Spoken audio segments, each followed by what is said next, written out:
The Tao of Self-Confidence, Episode 335. Welcome to the Tao of Self-Confidence, where I share stories of amazing women who have discovered their inner journey to self-confidence. Visit our website at thetaoofselfconfidence.com. Your inner journey to self-confidence awaits. Well, hello, friend. Welcome to the Tao of Self-Confidence, where I share stories of amazing women who have discovered their inner journey to self-confidence. I'm your host today, Sheena Yap-Chan, and today I have an amazing lady on the show today. She is a professional network marketer, and, she's here today to share her story on self-confidence, and I'm just really excited to have her on. So without further ado, I'm going to introduce you to Mee Kim-Chavez. Mee, how are you today? Maybe you can fill in a little bit more about yourself to our listeners. Hey, how are you, Sheena? Thanks so much for having me on. I'm so excited to be on here. A little nervous too, but this is about self-confidence, so here we go. I am a professional network marketer, just as you had introduced me. I'm actually pioneering a new health technology called NRF2 activation. And so in layman's terms, it means you're slowing down the aging process on a cellular level, and it's also been proven to extend life. I got on that venture because I became a holistic health coach. So I'm really, really passionate about educating and sharing health and wellness information that can really help people to feel better through natural means. I mean, there's a place for the meds, the synthetics and pharmaceuticals, but I always think that we need to get to the root of the problem instead of putting a Band-Aid on the symptoms. So anything that's health and wellness, I am totally fired up about. But in my past life, I worked as an architect and interior design, and even dabbled in fashion design, where I designed and custom made wedding gowns. And just a little bit about myself. Personally, I've been married for over 25 years, and we have 3 amazing kids. Awesome. Well, thanks for sharing that. And Mee, what's your cultural background? I am Korean American. I was born in Seoul, Korea, and emigrated to the U.S. when I was 6. Awesome. Thanks for sharing that. And what would be your favorite self-confidence quote? My favorite self-confidence quote is from Anais Nin, and I quote, "The day came when the risk to remain tight in a bud was more painful than the risk it took to blossom." Thanks for sharing that. And I love that quote, right? Because a lot of us, we fear a lot of stuff, right? We fear risk. It's like we feel like if we do something crazy, like the risk could be so bad, not realizing the reward could just be just as great as well. And like we don't really truly come out if we don't have that courage to do what we want to do versus always taking the safe route. So I really love that quote that you mentioned. It's actually the first time I've heard it. So thanks for sharing that. And what would be your definition of self-confidence?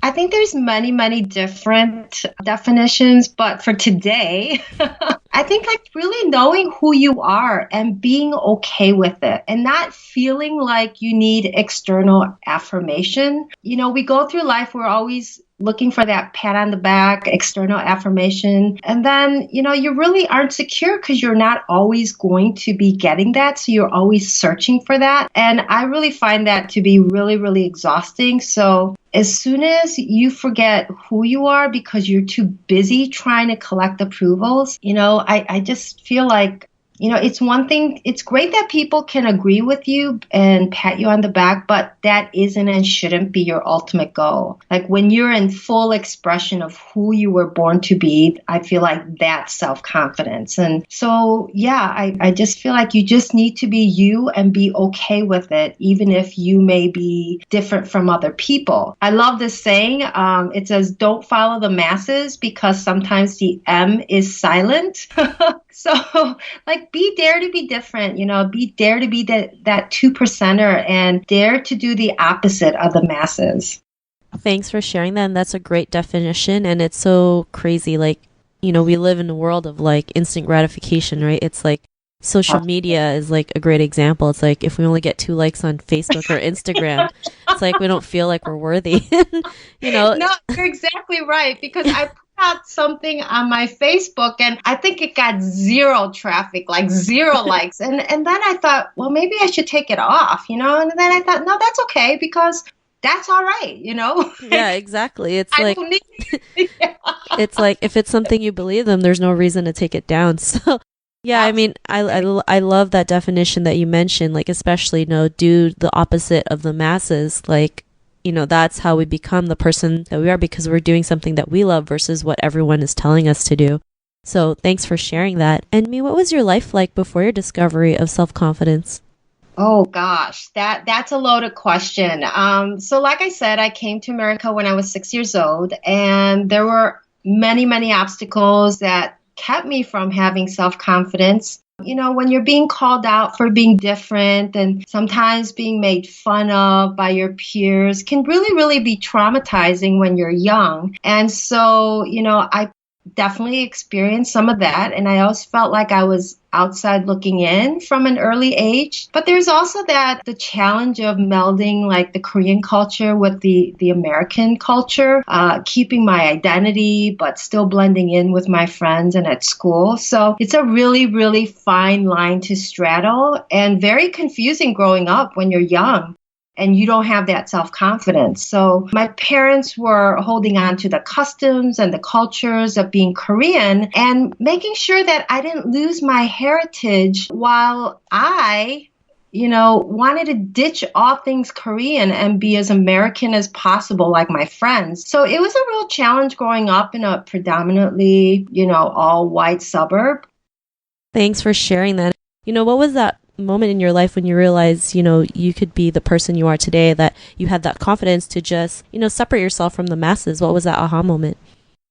Well, I think it was a really, really slow process. And, I'm 52. I'm going to be 53 years old in April. And I have to tell you, my aha moments came like as recent as last year. Like I always knew I was different, but I didn't know how that was going to manifest. And, when there's layers and layers of self-doubt and negative self-talk that has set my mindset and perspective of myself, there aren't too many aha moments because you're, like I said, you're just trying to follow the masses and get the affirmations and whatnot. But I can tell you that at 52, I decided to live fearlessly. And my mantra has been, if it scares me, then I must do it.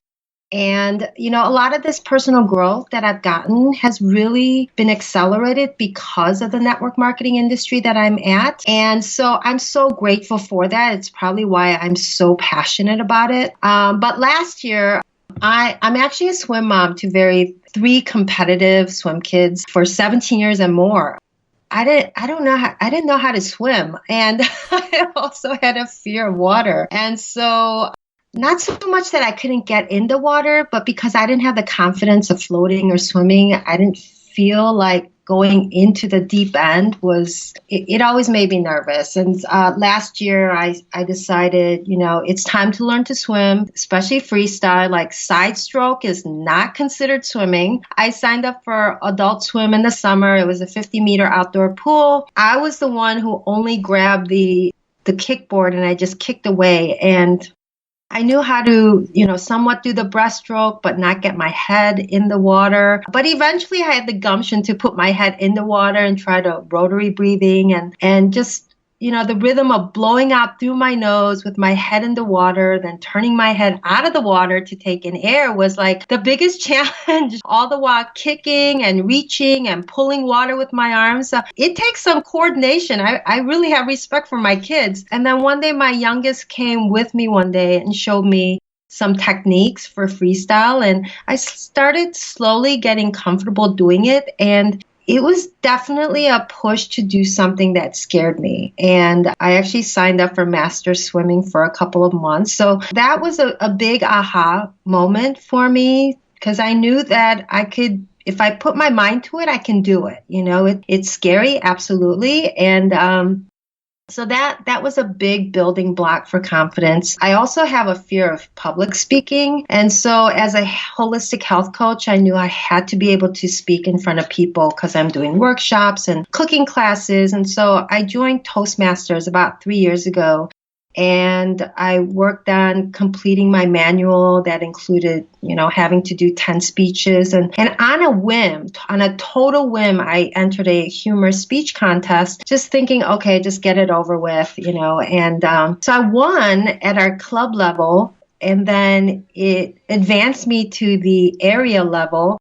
I won the area contest, which led me to the division level. Then I won the division level, which took me to districts where I got second. So, these things, I'm just sharing with you that it really helped me with my confidence. And so these are the two most recent aha moments that I'm building on. And I'm definitely a work in progress. And so I would just say never stop learning and do all the scary things. Those are some great aha moments. And I love that you mentioned that you just had them last year, right? A lot of people feel like it's too late. They feel like they're too old or it's too late for them. Their boat has gone or sailed, and you were just like, I'm just going to do it. I don't care if I'm 52. I'm just going to go ahead and do it. And it's just a great example. Like, you shouldn't let age or any circumstances get in the way of like building yourself and learning what you're capable of. And because of that, what's your life been like now? My life is just way more intentional and full of awareness. I think a lot of people just go through life being completely unaware and just going through the motions, but not really being alive. And it's not always like rainbows and unicorns. Like life is messy for everyone. And if you're going to engage in relationships and engage in living fearlessly, it's going to get messy and exciting. It's going to be disappointing and exhilarating. And you're going to have failures and successes. And, going back to like living fearlessly. And if it scares me, then I have to do it. And there will always be obstacles and adversity for everyone. But it's really how you deal with it that determines success or not. So I think like life is a series of short journeys, and you connect them to one long journey train. And it totally rings true to me, that saying that life is not a destination, but a journey. Thanks for sharing that. And, those are some great points that you mentioned. And, to the woman who's listening to your episode, she may be in her own journey of self-confidence. What would be that one tip you would give to her? I would say first, clean house. Clean house, literally and figuratively. One, I would say let go of all those negative people in your life and negativity in general. Like cut out the news, cut out the gossip, and stop living in the past, and, stop the blaming and stop the excuses. Like these are all blocks that keep you from all the good things in life that you deserve. And when your mind and life is full of negativity, then there's no space to receive or attract anything good. So, let go of the past and know that that doesn't define you, but rather brought you here and now. So now it's time to move forward and upward. Number two, I would say surround yourself with positive, uplifting, supportive people, and be with the people that want to be with you and have belief in you. Be with the people that celebrate you and not belittle you or jealous of you or cheat you of things. And then number three, this is really, really, really important. Well, everything's important, but spend every morning doing a routine that will set the right tone for the day. Thanks for sharing all those tips. Those are all great. And I'm sure our listeners would love these tips that they can use right away. So thanks again. And if our listeners wanted to get to know a little bit more about you and what you do, is there any links or social media profiles we can connect with? Oh, absolutely. I am on Mee Kim-Chavez on Facebook. You can friend me. Just mention that you heard me on Sheena's podcast. I also have a business page, Shine With Me, on Facebook as well as Instagram. If you'd like to learn more about the health technology that I am pioneering, it's meekimchavez.lifevantage.com. And I also have a website, www.shinewithme.com. Thanks for sharing that. And to our listeners, if you want to connect with me, you can also head on over to thetaoofselfconfidence.com and search for Mee's name. Her show notes will pop up along with everything else we talked about. And I just want to thank Mee for taking the time to share her story with us. So thank you so much. Thank you, Sheena. It was a pleasure. Not a problem. It was awesome having you on the show. And to our listeners, be on the lookout for another new episode of another amazing woman's journey to self-confidence. And we'll talk to you soon. Bye for now. Thank you for tuning in to another amazing episode of the Tao of Self-Confidence. Want to learn how you can use podcasting to market your business? Download your free report by visiting our website at thetaoofselfconfidence.com. Your inner journey to self-confidence awaits.